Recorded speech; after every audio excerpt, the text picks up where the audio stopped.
72,404, 72,405 એટલે machine filters, 72,406 elevators, oil and solid fuel heating 72,420, 72,421 appliances સર્વિસવાળા, electrical mechanicals એટલે 72,422, 72,423 મોટરસાઇકલવાળા, અધર small એન્જિન્સવાળાની જોઈએ તો 72,429, 72,500 વોટર અને વેલ ડ્રિલર્સવાળાની વાત કરીએ તો 72,501, 72,600, 72,601 deck officers 72,602, engineer officers 72,603, 72,604 railway ટ્રાફિકવાળા, અધર ટેકનિશિયન અને ટ્રેડની વાત કરીએ તો 72,999.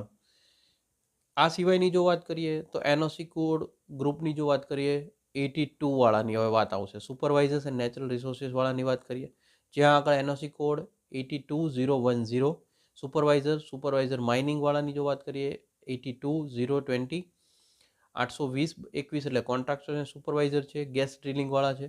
એગ્રીકલ્ચર સર્વિસની વાત કરીએ 820 અને 30 કોન્ટ્રાક્ટર અને સુપરવાઇઝર છે એટલે 82,031. આ સાથે બી હજી ટિયર 3 વાળાની હવે જોબ આપણે જો ચાલુ કરીએ, પરંતુ અહીંયા સમયની લિમિટને કારણે મારે અહીંયાથી કટ કરવો પડશે. હું કાલ પર નથી જવા માગતો, એટલે હું એક તમને સ્ક્રીન પર જે રિફ્લેક્ટ થઈ રહ્યું છે એ મારી બીજી ચેનલ છે. આનો પાર્ટ 2 હું ત્યાં રિલીઝ કરી રહ્યો છું. ત્યાં જઈને તમે જુઓ તો તમને બાકીનું લિસ્ટ ત્યાં આગળ મળી જશે. એ જે ટાઇટલ છે @HM વિઝા કાઉન્સેલિંગ તમે યુટ્યુબમાં લખશો અથવા મારી ચેનલમાં જશો ને તો બી અહીંયા નીચે અમારી બીજી ચેનલ છે તેનો પાર્ટ 2 હું ત્યાં જાઉં છું. એટલે ત્યાં આગળ આપણે બાકીના જે છે ટિયર 3 વાળાના હજી ઘણા બધું લિસ્ટ છે લાંબુ, એ હું ત્યાં અત્યારે રિલીઝ કરી રહ્યો છું. એટલે તમને આજે ને આજે બધી ઇન્ફોર્મેશન પહોંચી જાય. Thank you so much. જય હિન્દ, જય ભારત.